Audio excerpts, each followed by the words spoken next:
ამ უკიდეგან ველს არ უნახავს ნამდვილი სიცოცხლე. იყო მზე, იყო ჰაერიც, მაგრამ არ იყო წყალი. სულს ღაფავდა ხახაგამშრალი მიწა.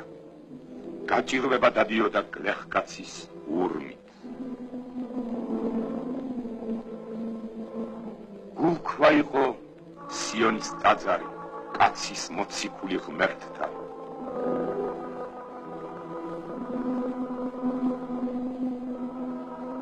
ღმერთო მოგვეც ტალახი, აღარ გვინდა გორახი.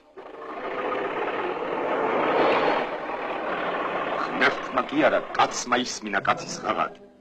უდაბურ ველს შეუტიეს ფოლადის წარღვიანმა ხელებმა, მძლავრმა ბულდოზერებმა, სკრეპერებმა, ექსკავატორებმა, მიწის სათხელმა მანქანებმა. თიანეთის მახლობლად გაჩაღდა სიონის კაშხალისა და წყალსაცავის მშენებლობის სამუშაოები.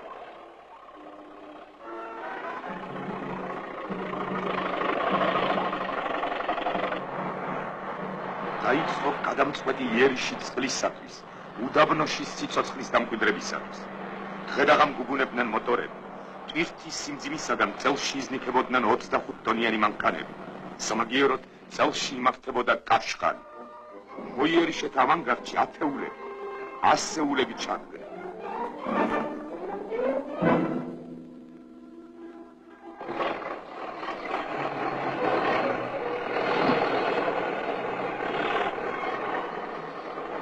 ნიკოლოს არაბული ერთი იმათთაგანია.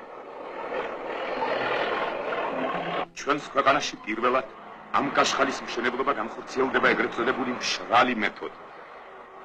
მდინარეს წინააღმდეგება დაწნეხილი თიხით გამაგრებული კაშხალი. ეს მოითხოვს დიდ დაკვირვებასა და სიზუსტეს. ნახელავის სიმტკიცეს გამოსცდის ბუნების ყველაზე მძლავრი ძალა, წყალი.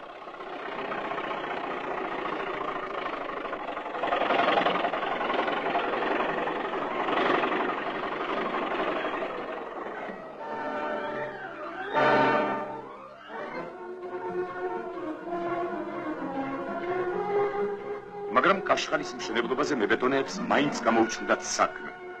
კაშხალის ფასადი მოპირკეთდება 9 მეტრის სისქის ბეტონი.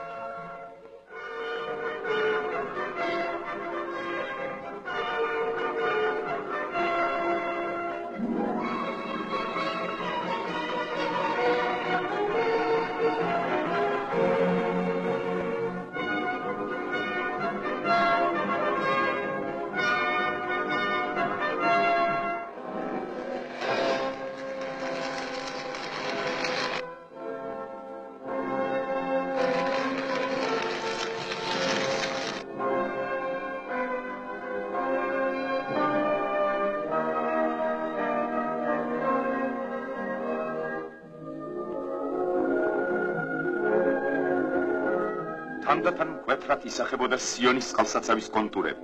წყალსაცავის რაიონში მოხვდა სიონის ტაძარი.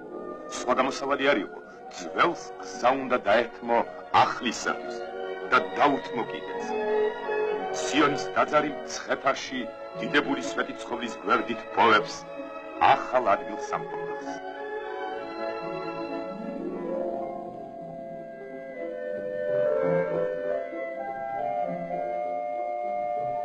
რაც შეიძლება მალე, ასეთი იყო დევიზი და ჰიდრომშენებლებიც გადამწყვეტ შტურმზე გადავიდნენ. კაშხალის მშენებლობას 6,9 მილიონი კუბური მეტრი მიწა და ხრეში სჭირდებოდა. ამ ტვირთს განუწყვეტლივ ეზიდებოდნენ დარსსა და ავდარში.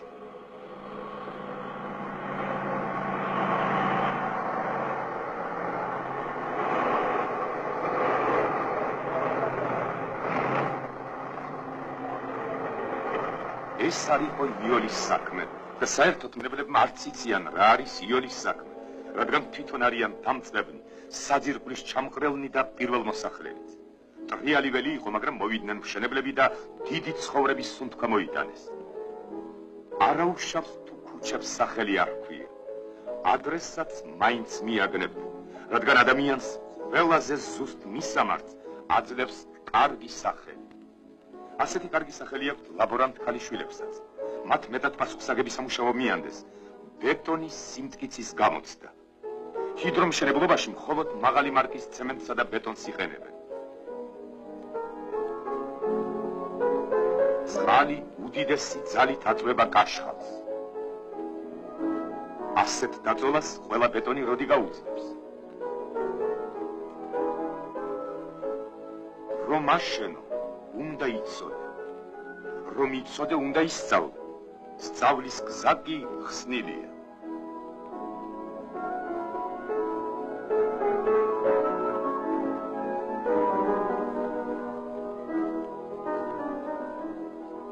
ლაბორანტი ლეილა სულხანიშვილიც იმედიანად დაადგა ამ გზას, დღეიდან იგი სტუდენტია.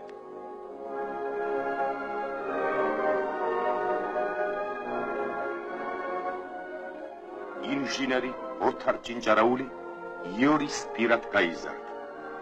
მდინარის ლივლივი ბავშვობის უზრუნველ დღეებს აგონებს. დიახ, ყოველი დღე ვამდიდრებს მოგონებები, ყოველი დღე ვამდიდრებს მომავლითაც. და ამ მომავლის სახელით ჩვენ მოვალენი ვართ ვაშენოთ, რაც შეიძლება ბევრი, რაც შეიძლება სწრაფად, რაც შეიძლება მტკიცედ. ყოველ წუთს ნახაზებს იმარჯვებდნენ დამპროექტებლები და ინჟინრები.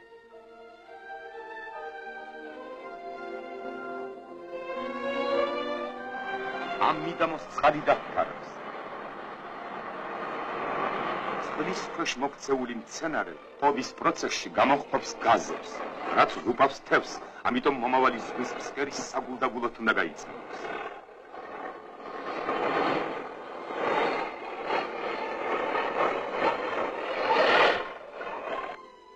ამ ველზე, რომელსაც ხვალიდან სიონის წყალსაცავი უნდა ეწოდოს, ილივლივებს მდინარე იორის ზვირთები.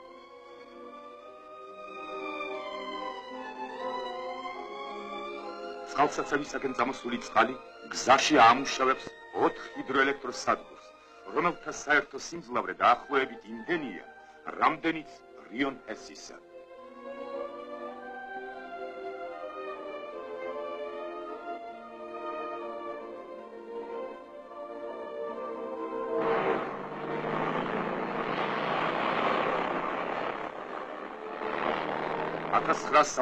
წლის 2 დეკემბერი. მშენებლობის უფროსი გიორგი მაევსკი მძღოლს უკანასკნელ დავალებას აძლევს ამ მშენებლობას. ამაღამ უკანასკნელ იერიშს ახორციელებენ მშენებლები. ამაღამ აგვირგვინებენ რამდენიმე წლის წინათ დაწყებულ დიდსა და კეთილშობილურ საქმეს. დადგა დანატრი წუთი. ძნელ გამარჯვებას ეიმობენ მშენებლები. სიონის კაშხალი და წყალსაცავი მზად არის.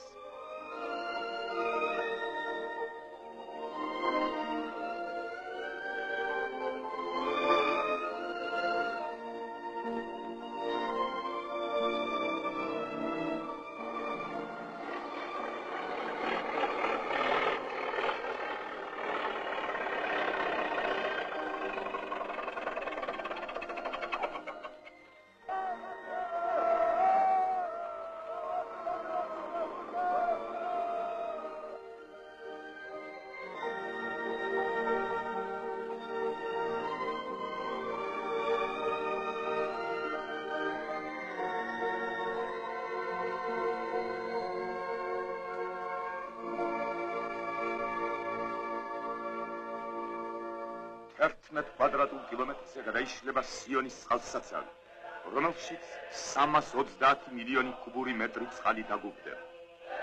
წყლის ასეთი რაოდენობა საკმარისია მთელი აღმოსავლეთ საქართველოსათვის, ვალვიან წელსაც კი. 70,000 ჰექტარი მოცდენილი მიწა ჩადგება ადამიანის კეთილდღეობის სამსახურში. კიდევ 70,000 ჰექტარ ფართობზე იშრიალებენ სამგორში ვენახები და ხეხილის ბაღები. სარწყავი არხები, იდენენ იორის ზვირთები, დააყვავებულ ველმინდვრებს სიცოცხლის გამარჯვების ჰიმნს მოჰყენენ.